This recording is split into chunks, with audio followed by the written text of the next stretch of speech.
बोलिए सतगुरु बंदी छोर कबीर साहेब की जय। संत समाज की जय। भक्त जनों की जय। साहेब बंदगी, साहेब बंदगी, साहेब बंदगी। ये संसार दुख की खानी है, सुख की भी खानी है। लेकिन अगर इस संसार को नहीं जाना जाए, विवेक से जाना नहीं जाए, तो दुख की खाना है, दुख ही दुख मिलेंगे। व्यवहार में विवेक का प्रयोग नहीं किया जाए तो दुख है। बुद्धि में प्रमाद रहेगा, उन्माद रहेगा, वितंडता रहेगी तो दुख है। बुद्धि के साथ अगर विवेक का प्रयोग किया जाए तो सुख ही सुख है। इस संसार में दुख और सुख की मान्यताएं हम नहीं बनाई है, लेकिन निश्चय नहीं कर पा रहे हैं क्या दुख है क्या सुख है।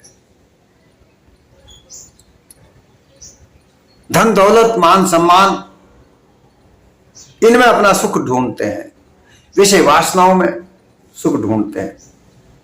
यहां तो सुख नहीं है। सुख कैसे प्राप्त हो, इसका निर्देश गुरु कबीर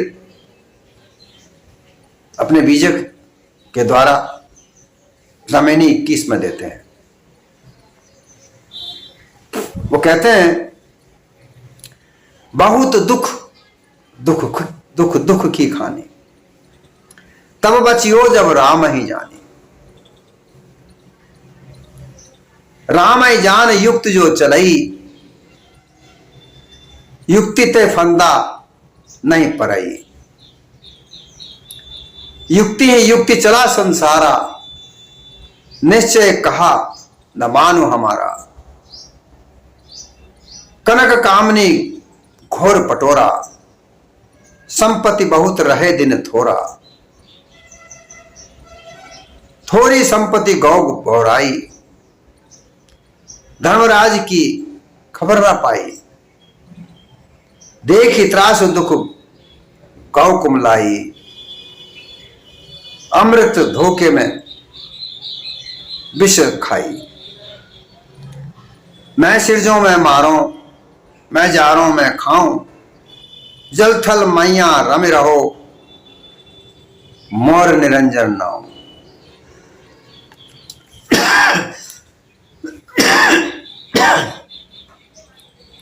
ये सब काल का घेरा है। समय, काल अर्थात समय, भूत भविष्य वर्तमान में ये संसार अदलता बदलता रहता है, हम देखते आ रहे हैं। समय से ही सब कुछ बदलाव होते हैं, समय से ही सब कुछ बदलता है, बनता है, बिगड़ता है। दुख सुख की छांव बदलती रहती है।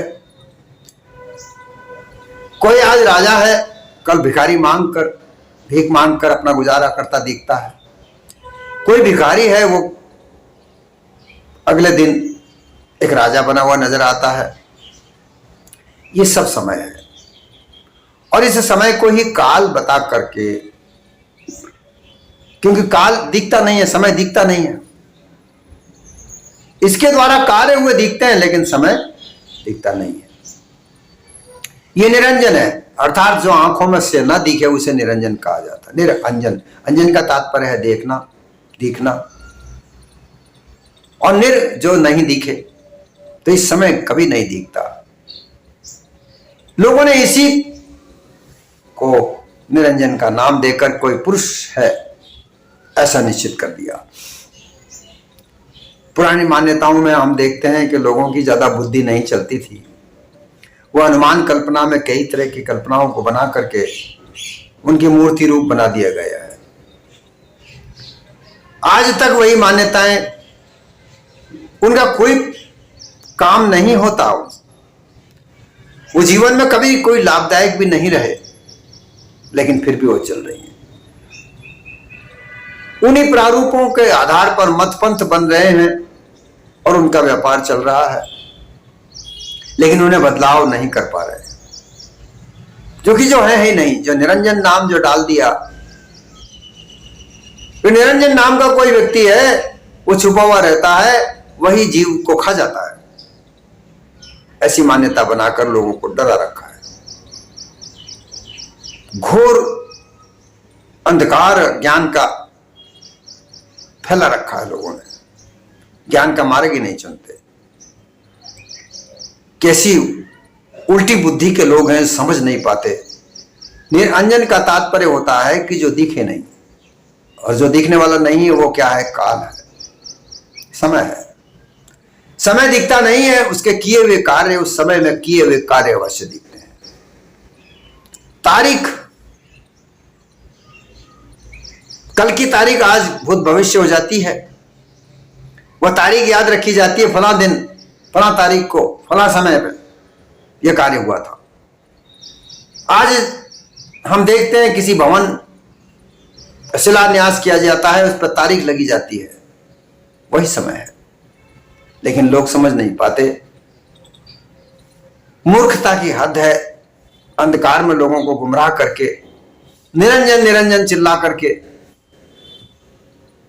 और लोगों को डराया जाता है। फिर एक तरफ दूसरी तरफ किसी को परमात्मा बनाकर खड़ा कर दिया जाता है कि यह परमात्मा इस निरंजन से बचा सकता है।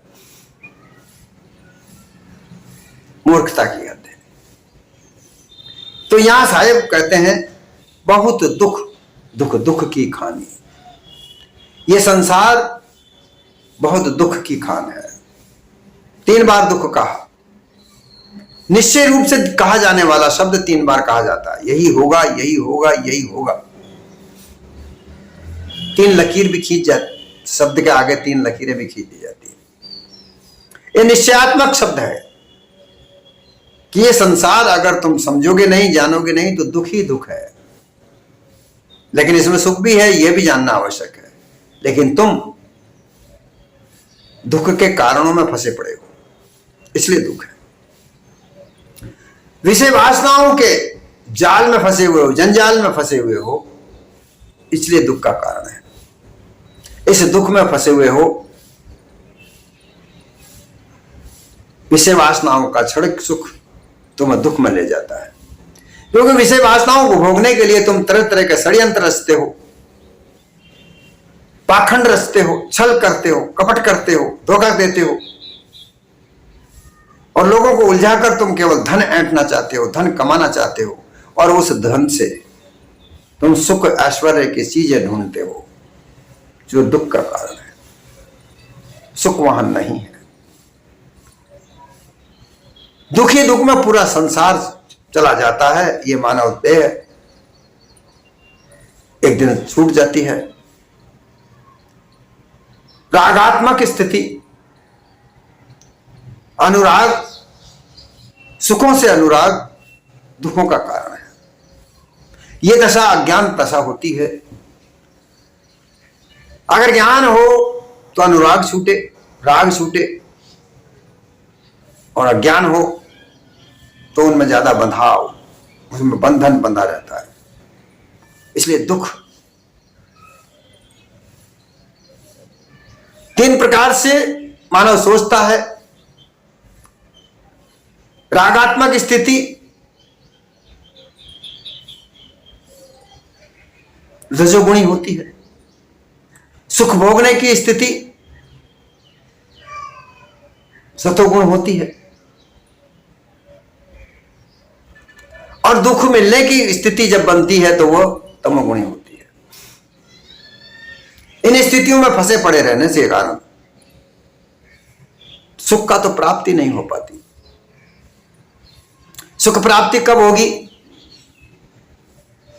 सुख प्राप्ति तो सोचते ही नहीं है, तो होगी कब? सुख प्राप्ति के लिए कभी नहीं सोचते, उस दुख में ही सुख ढूंढते हैं, जो दुख का कारण है। विषय वासना, उनका भोग, ऊंचा पद, मान, सम्मान। आज राजनेता किस तरह से लोगों को गुमराह करके अपना वोट लेते हैं, अपनी विजय हासिल करते हैं, लेकिन फिर भी वहां उनका सुख नहीं प्राप्त होता। आए दिन दुख उनके साथ लगा रहता है। वहां से ऊंची पद, मंत्री पद प्राप्त करना, फिर मंत्री पद प्राप्त हो जाए तो बड़े बड़े परियोजनाओं को पास करवाना, लाखों करोड़ों रुपया गबन करना,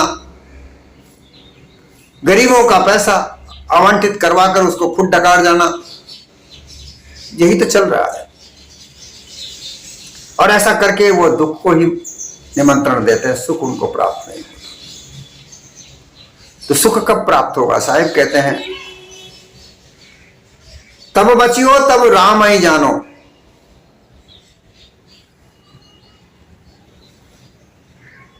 आजकल राम नाम के नाम पर बड़ी राजनीति की जाती है। साहिब उस राम को जानने की बात नहीं करते। मूर्ति पूजा एक धर्म का प्रथम सोपान हो सकती है, पर मूर्ति से सुख नहीं प्राप्त हो सकता। मूर्ति पूजा से कोई सुख प्राप्त नहीं हो सकता। मूर्ति पूजा के बड़े बड़े पंडित, जहां करोड़ों अरबों रुपया की इनकम होती है, वो भी दुखी है।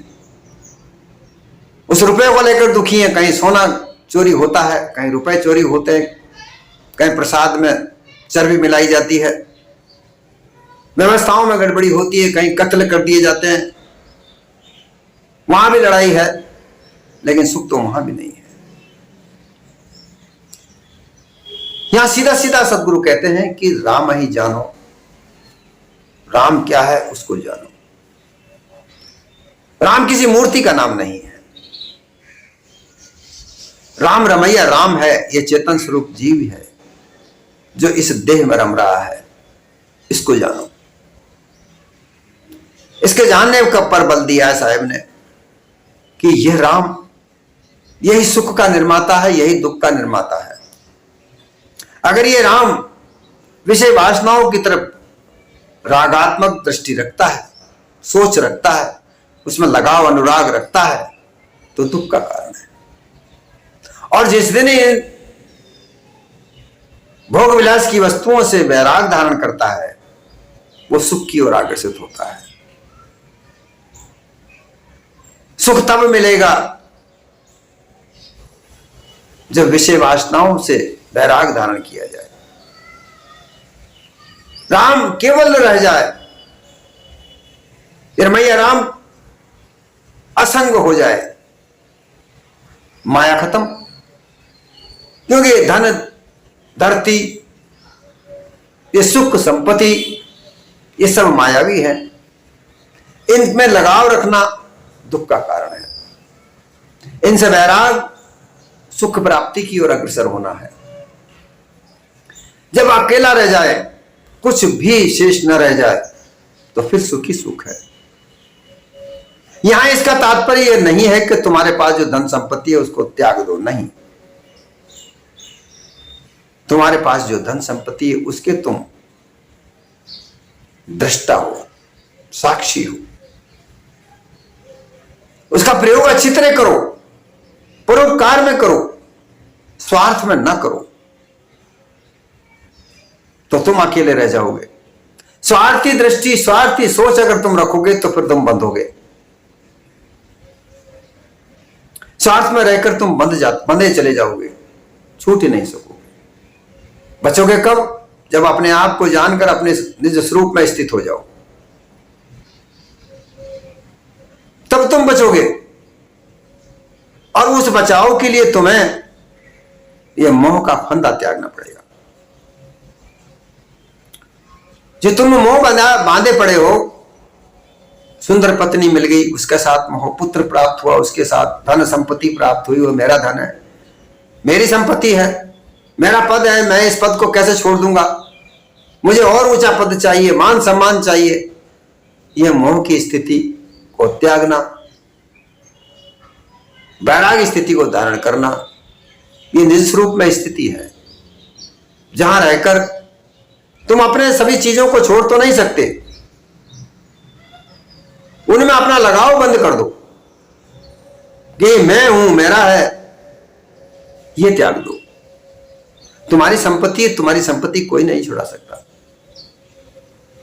तुम्हारी पत्नी है, तुम्हारी पत्नी को कोई अपनी पत्नी नहीं कह सकता। तुम्हारा पुत्र है, तुम्हारे पुत्र को अपना पुत्र कोई नहीं कह सकता। तुम्हें अपने पद पर हो, उस पद पर तुम अगर सही हो तो तुम्हें कोई नहीं छुड़ा सकता। इसलिए तुम अपने आप को जानो, तब इस दुख से बचोगे, अन्यथा नहीं बच पाओगे। सदगुरु कबीर कह रहे हैं, तुम अगर अपने आप को नहीं जानोगे, राम को नहीं जानोगे कि राम क्या है, वो तुम हो, तुम्हारे अलावा कोई राम नहीं है, ऐसा अगर नहीं जान पाओगे तो इस संसार में दुख ही दुख है, सुख है ही नहीं। राम ही जान युक्ति जो चलई, युक्ति होते फंदा नहीं पड़ई। राम को जानकर फिर युक्ति संगत रहो, अर्थात अपने निज स्वरूप को जानकर फिर उसमें स्थित रहो। जैसे ही उसमें से स्थिति समाप्त होती है, तुम फिर बंधोगे, फिर दुख के कारण में पड़ोगे। अपने आप अपने निज स्वरूप को जानकर उसमें स्थित रहो, निरीच्छा हो जाओ, नई नई इच्छाओं को जब जन्म मत लेने दो। ऐसी युक्ति करो कि तुम अपने निज स्वरूप में निरीच्छा होकर रहो, ज्ञान स्वरूप, बोध स्वरूप होकर रहो। जानो सबको, पर जान करके उसमें लिप्त मत हो जाओ। या में रह या को लखे सो पारक में जान, अपने पारक स्वरूप में रहो। अगर ऐसी युक्ति लगा कर रखोगे तो युक्ति होते फंदा नहीं पड़े। ऐसी युक्ति से मोह माया के फंदे में नहीं पड़ोगे। मोह माया का फंदा कब पड़ता है? जब तुम इस संसार को अपना मानने लग जाओ कि ये मेरा है। संसार तुमसे रचा है, तुम्हारे बगैर ये संसार की रचना हो नहीं सकती, लेकिन तुम इसको अपना मानो मत। तो तुम्हारा है, तुम्हारे अलावा किसका नहीं, लेकिन तुम इसको अपना जैसे ही मानोगे बंधन में पड़ोगे। अपना तुमने काम कर दिया, जो कार्य तुमसे हुआ उस कार्य को सहर्ष करो, परोपकार समझकर करो, अपना कर्तव्य समझकर करो, लेकिन उसमें लिप्त मत हो जाओ। ढिंढोरा मत पीटते रहो, ये कार्य मैंने किया, ये कार्य मैंने किया, ये कार्य मैंने किया, ये कार्य मेरा है, ये कार्य मेरा है, धन संपत्ति मेरी है। ऐसा ढिंढोरा पीटते मत रहो। अगर ऐसा करोगे तो तुम बंधन में बंधोगे। युक्ति ही युक्ति चला संसारा, निश्चय कहा न मानो हमारा। युक्ति ही युक्ति। इस संसार में कई तरह की युक्तियां हैं। सुख प्राप्त करने के लिए जो युक्तियां बनाई निर्माई, कितनी ही हैं। कर्मकांड है, कर्मकांड की युक्ति से तरह तरह के तीर्थों में जाकर स्नान करना, दान पुण्य करना, नौदा भक्ति करना, किसी देवता को अपना देव मानकर, इष्ट मानकर उसकी पूजा अर्चना करना, उसके लिए बलि चढ़ाना, पूजा करना, दान देना, यह भी एक युक्ति है। फिर उपासना, कोई निर्गुण ईश्वर है, वो आसमान में बैठा सबको चला रहा है, सबको खाना दाना देता है, माया उसी की पत्नी है, ऐसा मानकर उसके लिए उपासना करना, तरह तरह के स्तोत्रों का जाप करना, मंत्र जाप करना, यह भी युक्ति है।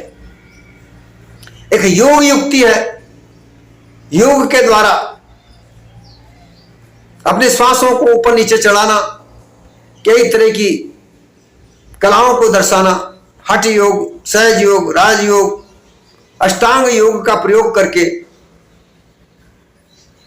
शरीर में, अपने इस देह में प्राणों को स्थित करना, रोकना, फिर वहां पर तत्वों का प्रकाश दिखे उसको ज्योति स्वरूप मान लेना, कोई ईश्वर मान लेना, यह भी एक युक्ति है। ब्रह्म ज्ञान की एक युक्ति है कि ब्रह्म ही सर्वत्र है, ब्रह्म सत्य द्वितीयो नास्ति। उस ब्रह्म ज्ञान को जानना, ब्रह्म ज्ञान के कई कई सिद्धांत हैं उनको जानना, यह भी एक युक्ति है। लेकिन इन युक्तियों से इन युक्तियों पर चल करके किसी को सुख प्राप्त नहीं हुआ। कर्मकांडी कर्मकांड से दुख है, उपासक उपासना से दुखी है, योगी योग से दुख है, सिद्धि प्राप्त की सिद्धि से दुखी है, ब्रह्मज्ञानी ब्रह्मज्ञान से दुखी है, क्योंकि मुक्ति नहीं प्राप्त हुई। कोई मुक्ति प्राप्त नहीं। जब देखा संसार में अपने आप को तो बंधन से ही बंधा हुआ माना। साहिब कह रहे हैं निश्चय कहा ना मानो हमारा, जो हमने निश्चय कहा कि तुम्हारे अलावा कोई और दूसरा नहीं है, सार शब्दों को नहीं माना, काल संधि झाई में उलझे रहे। काल कर्मकांड, संधि उपासना, झाई ब्रह्मज्ञान, इनमें ही उलझे रहे। लेकिन मैंने जो निश्चय, जो सार मैंने कहा, सार शब्द निर्णय को नामा जासे होवे जीव को कामा, मैंने जो सार शब्द कहा, मैंने निश्चयात्मक जो बात कही, उसको नहीं मान रहे हैं। ये गुरु का निर्देश है। गुरु कहते हैं कि तुम जबरदस्ती अगर छुटकारा प्राप्त करने की कोशिश करोगे तो नहीं छूटोगे। जितनी कोशिश करोगे उतना ही बंधन में बंधे चले जाओगे। छूटोगे तो जब तुम अपने आप को जानोगे और अपने विवेक को जागृत करोगे, अन्यथा नहीं छूट सकते, छूट ही नहीं सकते। क्योंकि वहां छूटने का प्रयास तो है, लेकिन छूटने की कोई वस्तु वहां नहीं है। सब अनुमान कल्पना है, भास अध्यास है। इनसे निकलना है तो जो मैं निश्चयात्मक सार शब्द देता हूं, उनको ध्यान में रखकर अपने निस्वरूप में स्थित हो जाओ। इसके अलावा कोई दूसरा चारा दुख से बचने का नहीं है। कनक कामनी घोर पटोरा, संपत्ति बहुत रहे दिन थोड़ा। कारण क्या है? सदगुरु कबीर कहते हैं कि मेरी बात को मानने का कारण, नहीं मानने का कारण है क्योंकि लोग ज्यादातर संपत्तियां कमाना चाहते हैं। कनक संपत्ति, सोना चांदी हीरा मोती का ढेर चाहिए। कामनी सुंदर सुंदर स्त्रियां चाहिए। घोर बटोरा, घोर अधिक कपड़े, मूल्यवान कपड़े पहनने हैं। बटोरा अर्थात रेशमी कपड़े पहनना, वस्त्र पहनना, ये इनका ढेर लगा रहे हैं मेरे लिए, ये इच्छा रखिए। और इसके लिए वो लालची, स्वार्थी लोग लालच के वश होकर कार्य करते हैं, स्वार्थी कार्य करते हैं। स्वार्थ के वश ही देवता पूजते हैं, स्वार्थ के वश ही उपासना करते हैं, स्वार्थ के वश ही कर्मकांड करते हैं। इसलिए वह सुख नहीं प्राप्त करते, क्योंकि यह जितनी भी संपत्ति है, धन धरती, सुंदर स्त्री, पुत्र कलत्र, ये सब जो भी संपत्ति है, ये ज्यादा दिन तक नहीं रहती। इसका अदलाव बदलाव होता रहता है। हम देखते हैं बड़ा अच्छा व्यापारी, एक दिन ऐसा आता है कि उसके व्यापार में इतना घाटा जाता है कि दूसरे दिन तो वो रोड पर आ जाता है, भिखारी बन जाता है। एक छोटा सा दुकानदार, उसकी दुकान इतने चलने लगती है कि वो 2 दिन में ही बड़ा व्यापारी बन जाता है। तो ये कुछ धरती फिरती छाया है, ये कभी रहती है कभी नहीं रहती। इसका क्या घमंड करना, क्या अभिमान करना, क्या मान करना, क्या सम्मान करना, ये कभी रहती नहीं। और एक दिन ये देह छूट जाती है। जब देह छूटती है फिर कुछ याद नहीं रहता। थोड़ी संपत्ति दो गौ बोराई, धर्मराय की खबर न। संसार भर की कितनी संपत्तियां हैं, इनकी कोई पारावार नहीं है। उसमें से थोड़ी सी संपत्ति कमाकर तुम पागल हो जाते हो, बोरा जाते हो, धन के घमंड में पड़ जाते हो, मोह माया के चक्कर में पड़ जाते हो। ये मेरा है, मैं इतना बड़ा धन्ना सेठ हूं, ऐसा मानने लगते हो। लेकिन तुम इसको नहीं समझ पाते कि कितने दिन रहेंगे। तो एक से एक सेठ हुए हैं, बड़े बड़े धन्नापति हुए हैं, क्या इस धरती पर रहे? उनको देख देख कर तुम पागल हुए जा रहे हो। मान अपमान का तुम्हें पता नहीं रहता, बौरा गए हो। पगला गए हो देख देख कर, धन संपत्ति को, अपने सुख को देख कर। लेकिन वो सुख नहीं है, वो तो दुख का कारण है। धर्मराय की खबर न जानी, मान्यता बना रखी है कि इस देह में से निकलकर यह जीव धर्मराज के न्यायालय में पहुंचता है, ऐसी खबर बता रखी, ऐसा मान्यता बना रखी। साहिब कहते हैं कुछ धर्मराय की तुम्हें जो मान्यता बना रखी है उसकी तो तुमने खबर ही नहीं रखी कि हम भी कभी मरेंगे तो धर्मराज के यहां जाएंगे। साहिब ने कहा चलो मान लो कि तुम धर्मराज के यहां जाओगे, ऐसा मान्यता संसार में है, तो तुम उसकी भी तो बात नहीं मान रहे हो कि हम धर्मराज के यहां जाएंगे तो हम क्या बताएंगे। पाप ही पाप से धन कमाया है, धन के बारे में कमाने के लिए पागल हुए जा रहे हैं, कुछ दूसरी चीज दिख ही नहीं रही है, सुख संपत्ति को प्राप्त करने में अपने जीवन को बर्बाद कर रहे हो और कुछ दिखता ही नहीं। तो तुम इतना तो समझ लो कि इस संसार में जो मान्यता बनी हुई है कि धर्मराज के यहां जाओगे तुम्हारा लेखा जोखा होगा, तो इसके लिए इसके भय से तो बचे रहो। हालांकि कोई धर्मराय ऊपर नहीं, जो भी कुछ होता है धर्म कर्म यहीं पर होता है, सब कुछ यहीं पर दिखता है। जब मृत्यु आती है, शरीर से देह में से प्राण निकलने लगते हैं, तो तुम जो भी कर्म किए होते हो वो सब तस्वीरें तुम्हें सामने दिखती हैं और तुम उनको देख देख कर घबराते हो। अगर अच्छे कार्य किए होते हैं तो तुम घबराते नहीं हो, और बुरे कर्म किए होते हैं तो तुम घबराते हो। यही धर्मराज की अदालत होती है। इससे तुम्हें भय नहीं लगता कि मेरा प्राण छूटेगा तो मैं कैसे क्या करूंगा, घबराऊंगा। मौत जब आती है वो तुम्हें बार बार इस देह को छूटने के संदेश तुम्हें मिलते हैं। सिर पर तुम्हारे बाल सफेद होने लगते हैं। आजकल तो बच्चों के भी बाल सफेद होने लगते हैं, लेकिन जो सफेदी आती है वास्तविक, उसको देख करके समझ जाना चाहिए कि अब मेरी देह छूटने पर है। धीरे धीरे कान बंद हो जाते हैं, सुनना कम हो जाता है, फिर आंखें बंद हो जाती हैं, जुबान लड़खड़ा जाती है, चलना फिरना बंद हो जाता है, लेकिन फिर भी नहीं समझते, फिर भी अपने आप को सुधार नहीं पाते, परोपकार में जरा सा कार्य नहीं कर सकते। संतों को सताने में जरूर आनंद प्राप्त करते हैं। ऐसे ऐसे लोग हैं जो संतों को सताते हैं, लेकिन सताने का कारण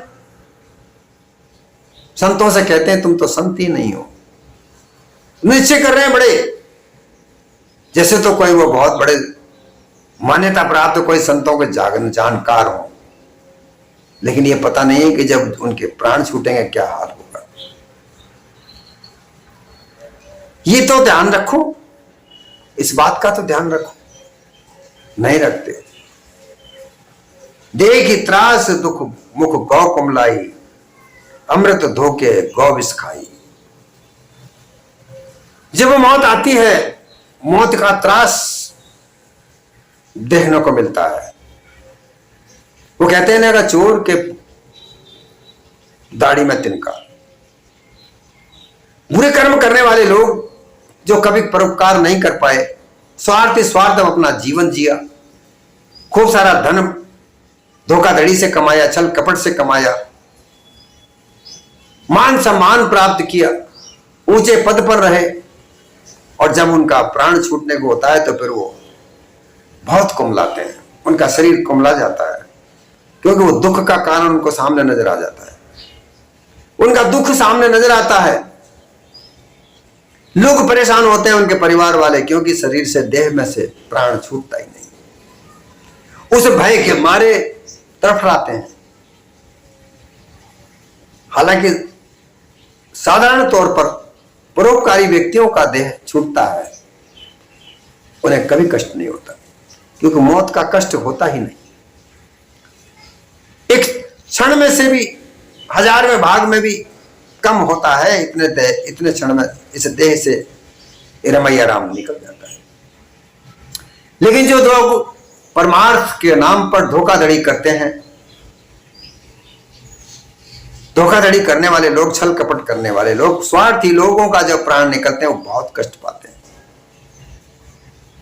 इतना कष्ट पाते हैं, रोते हैं, बिड़बिड़ाते हैं, गिड़गिड़ाते हैं,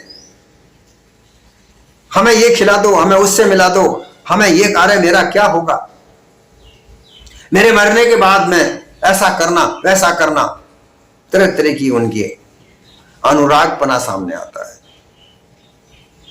बहुत परेशान होते हैं, खुद परेशान होते हैं और परिवार को भी परेशान करते हैं। परिवारजन उनके लिए लाखों रुपया लगा देते हैं। जो कुछ धन कमाया होता है वो उनके इलाज में ही खर्च हो जाते हैं। ऐसा भी देखने को मिलता है। कारण क्या हुआ कि अमृत के भरोसे में, अमृत के धोखे में विष खा लिया। अमृत क्या है? अपने निज स्वरूप को प्राप्त करना, अपने चेतन स्वरूप को प्राप्त कर लेना, जिसका जन्म मरण नहीं होता, यह हमेशा अमर है, अविनाशी है। ऐसे स्वरूप को प्राप्त कर लेना अमृतत्व है। और इसको तो प्राप्त करने में कोशिश नहीं की, विषय भोगों में हमेशा पूरी जिंदगी निकाल दी, पूरा जीवन बिता दिया, तो वो अमृत के भरोसे में उस विषय वासनाओं को सुख में रहे, तो विष खा लिया तो वो विष का तो असर अब होता है। जब मृत्यु होती है, छूटता है देह से प्राण, तब उस विष का असर होता है। बहुत दुख देता है, बहुत कष्ट देता है। और उस कष्ट को देखकर परिवार वाले जो भी कुछ धन होता है, जो भी कुछ कमाया होता है, वो सब उसके लिए लगा देते हैं। ऐसी स्थिति है। इस स्थिति से बचने के लिए अपने निस्वरूप में स्थित शुरू से हो जाओ। मैं सिरजो में मारो, मैं जारो मैं खाऊं, जल थल माई रम रन और निरंजन नाम। और ये क्या चीज है? समय ही खाता है, समय ही निर्माण करता है, समय ही बिगाड़ता है। यह दिखता भी नहीं है। इसके असर से जो कार्य होते हैं वो दिखता है। वो कह रहा है मैं जा रहा हूं, मैं खाऊं, मैं सिरजूं, सृजना भी मैं ही करता हूं, त्रास भी मैं ही देता हूं, सुख भी मैं ही देता हूं। और पृथ्वी पर मेरा ही विकास है, मेरा ही निवास है। पृथ्वी पर चले जाओ या पानी में चले जाओ, जहां भी संसार रूपी संरचना दिखती है, जल में या थल में, वहां समय ही है। समय से बच्चा प्राप्त जन्मता है, समय से जवान होता है, समय से बूढ़ा होता है, और समय से ही सुख होता है, समय से ही दुख होता है। कर्म उसमें विशेष है। कर्मों के द्वारा सुख दुख की प्राप्ति होती है। इनको प्राप्त करना ये सब समय का काम है।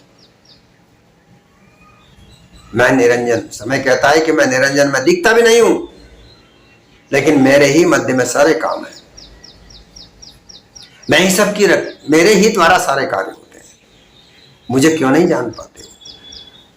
लेकिन लोगों ने कल्पना करके उस निरंजन नाम का कोई एक व्यक्ति है, ऐसा धोखा खड़ा कर रखा है। इस धोखे से निकलने के लिए केवल अपने निज स्वरूप में स्थित हो जाओ, सारे धोखे निकल जाएंगे। फिर कोई दुख का नाम निशान नहीं रहता। माया ही नहीं रहेगी तो दुख सुख का नाम निशान, क्योंकि माया के ये सारे कार्य हैं, दुख और सुख का निर्माण करना, ये सब मायावी कार्य हैं। इनसे दूर हटकर अपने निस्वरूप में स्थित हो जाओगे तो माया रहेगी नहीं। तुम हो और तुम्हारा निस्वरूप है। तुम्हारे निस्वरूप में स्थित होने के बाद में कोई कुछ नहीं रह जाता। यहीं पर स्थित हो जाओगे तो कहीं दुख नहीं है, सुख ही सुख की प्राप्ति।